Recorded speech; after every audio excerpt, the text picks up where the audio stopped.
Yan yung mga alaga ko, mga idol. Oh.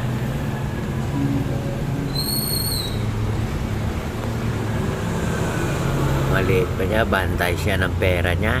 Oh. Ba? Pag may nang agaw ng sukli dyan, sinisita niya. Nahawakan yung kamay dyan. Nung maliit pa siya. Pero ngayon, malaki na. Wala na. Didma. Malahi-lahi na lang. Persian, mga idol, Persian.